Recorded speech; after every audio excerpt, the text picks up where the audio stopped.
வணக்கம் அன்பர்களே.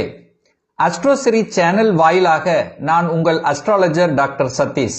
விருச்சிக ராசி அன்பர்களே, இந்த டிசம்பர் மாதம் என்ன மாதிரியான பலன் எப்படி இருக்கும் அப்படின்னு பார்க்கும் பொழுது, உங்கள் ராசிநாதன் என்று சொல்லக்கூடிய செவ்வாய் பகவான் 9ஆம் இடம் என்று சொல்லக்கூடிய பாக்கியஸ்தானத்தில் போய் நீச்சமாக இருக்கிறார்.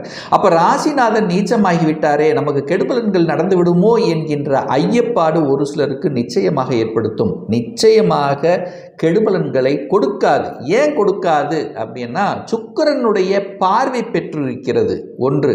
அடுத்து திக்பலத்துக்கு அருகில் இருக்கார், சந்திரனுடைய வீட்டில் இருக்கார். அந்த சந்திரன் என்பது செவ்வாய்க்கும் மிகவும் உகந்த ஒரு வீடு.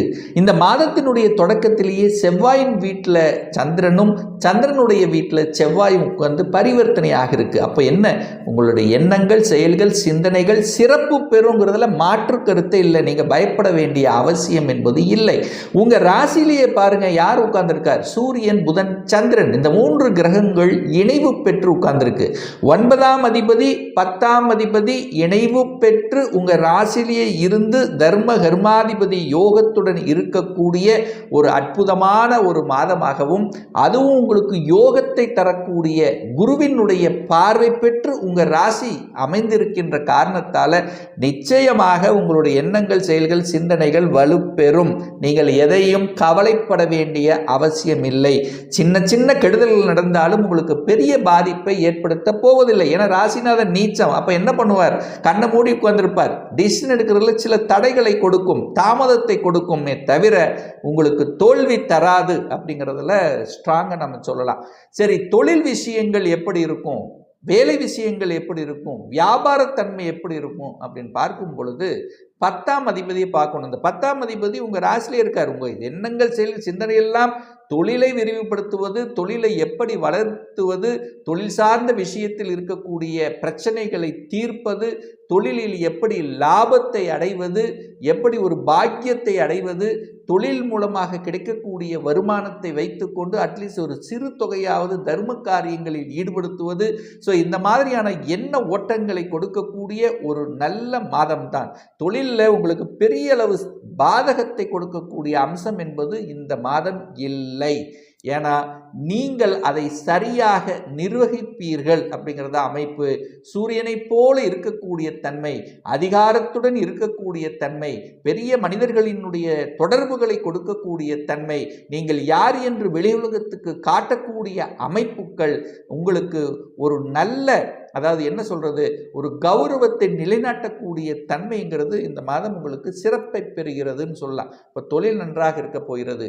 தொழில் மூலமாக நீங்கள் எடுக்கக்கூடிய முயற்சிகள் பலிதமாக போகிறது. விரிவுபடுத்தணும் அப்படின்னு ஆசைப்பட்டீங்கன்னா நீங்கள் விரிவுபடுத்தலாம்.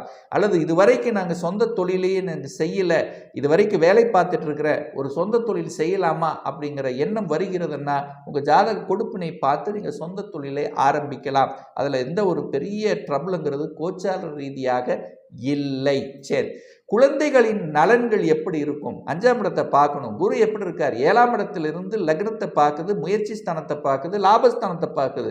அப்போ குழந்தைகளால் லாபம், மனமகிழ்ச்சி, சந்தோஷம், ஒரு டிராவல்ங்கிறது இருக்க போகிறது.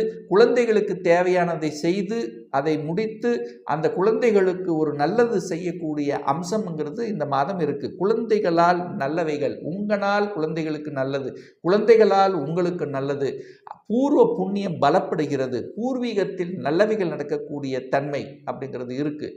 ஒழுக்கம் சார்ந்த விஷயத்தில் நல்லது. இதுவரைக்கும் குழந்தைகள் தன் பேச்சை கேட்கல, ஏதோ ஒரு மாதிரி இருக்கு அப்படின்னு வருத்தப்பட்டு கொண்டிருந்தவர் கூட இந்த மாதம் சரியாகும். தன்னுடைய பேச்சை கேட்கக்கூடிய அமைப்புங்கிறது இருக்கு. வெளிநாட்டு பயணங்கள், அந்நிய மதத்தினருடைய தொடர்புகளை அந்த குழந்தைகளுக்கு உண்டாக்கும்.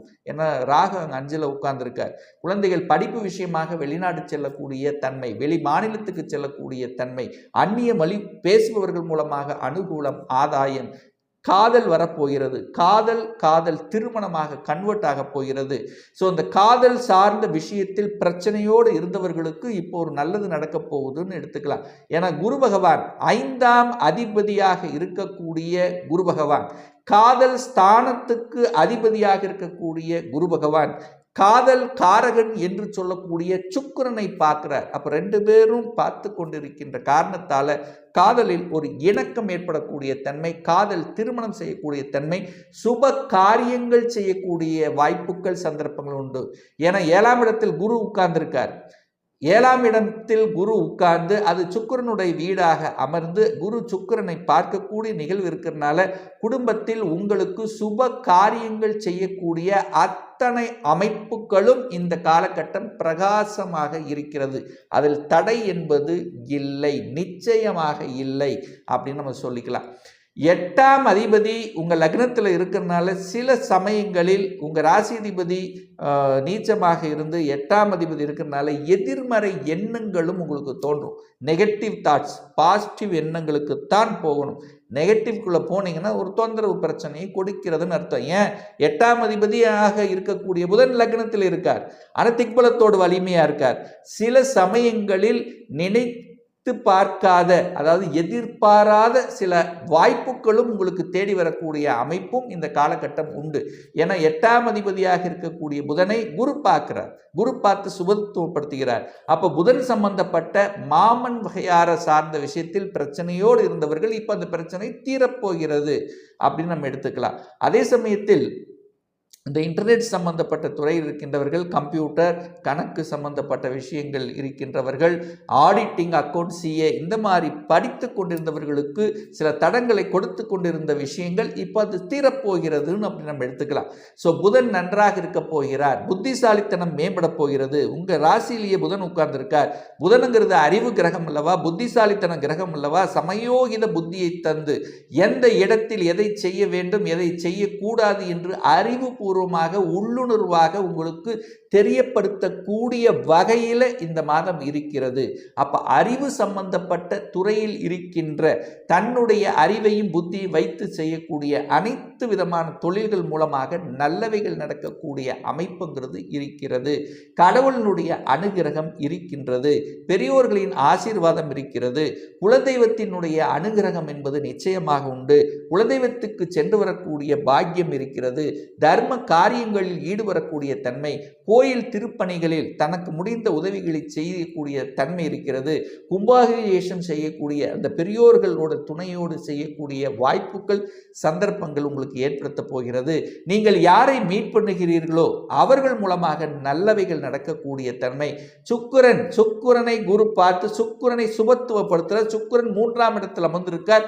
முயற்சி பலிதமாகும், தடைப்பட்ட விஷயங்கள் நல்லவைகள் நடக்குது. அதுவும் குறிப்பாக கலைத்துறை சார்ந்த விஷயத்தில் இருக்கக்கூடிய இந்த விருச்சிக ராசி அன்பர்கள் நினைத்த காரியங்கள் ஜெயமாகும், தைரியமாகவும் வீரியமாகவும் செயல்படக்கூடிய அமைப்பு இருக்கு. கலைத்துறையில் புதிய ஒப்பந்தங்களை இந்த மாதம் நீங்கள் எதிர்பார்க்கலாம். கலைத்துறையில் இருக்கின்றவர்களுக்கு புகழையும் கீர்த்தியும் கௌரவத்தை கொடுக்கக்கூடிய அமைப்பு இருக்கிறது. அழகு சம்பந்தப்பட்ட துறை இருக்கின்றவர்கள், ஜவுளி சம்பந்தப்பட்ட டெக்ஸ்டைல் சம்பந்தப்பட்ட துறையில் இருக்கின்றவர்கள், பியூட்டிஷியனாக இருக்கின்றவர்கள், அல்லது நீங்கள் பார்த்தீங்கன்னா இந்த உணவு சம்பந்தப்பட்ட ரெஸ்டாரண்ட் வச்சுட்டு இருக்கிறவங்க, ஸோ இவங்களுக்கு எல்லாமே இந்த மாதம் கூடுதல் நன்மையை தரக்கூடிய ஒரு நல்ல மாதம். அந்த குரு 11ஆம் இடத்தை பார்க்கிறார், லாபஸ்தானத்தை பார்க்கிறார். மனமகிழ்ச்சி, சந்தோஷம் என்கின்ற அமைப்பு இந்த மாதம் ஏதாவது ஒரு விஷயம் இருக்கிறது. ஒரு குட் நியூஸ் அப்படிங்கிறது இந்த விருச்சிக ராசி அன்பர்கள் எதிர்பார்க்கலாம். நீங்கள் அதாவது எதை நினைத்து கொண்டு வருத்தப்பட்டு கொண்டிருந்தீர்களோ, எதற்காக உழைத்து கொண்டிருக்கிறீர்கள், எதற்காக உங்கள் எண்ணம் செயல் சிந்தனைகள் ஈடுபட்டு கொண்டிருந்ததோ அந்த விஷயம், அதில் ஒரு விஷயம் நல்லவைகள் நடக்கக்கூடிய ஒரு காலகட்டமாக நிச்சயமாக இந்த விருச்சிக ராசினர் இந்த டிசம்பர் மாதம் எதிர்பார்க்கலாம். இதில் எந்த தடையும் கிடையாது.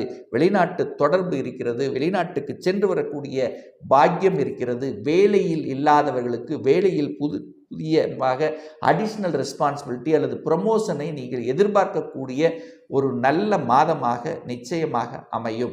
சரி, இந்த விருச்சிக ராசி என்பர்கள் இந்த மாதம் வழிபடக்கூடிய தெய்வம் அப்படின்னு எடுத்துக்கொண்டால் உங்கள் ராசிநாதன் தான். ஏன்னா செவ்வாய் நீச்சம் தான், எப்படி இருந்தாலும் அது நீச்சமாகி தான் வலுப்பெறார் ஒழிய அந்த நீச்சம் என்கின்ற அமைப்புக்காக செவ்வாய்க்கிழமை தோறும் முருகப்பெருமானை சென்று வழிபடும் போது உங்களுடைய எண்ணங்கள், செயல்கள், சிந்தனைகள் வலுப்பெறும்ங்கிறதுல மாற்று கருத்தே கிடையாது.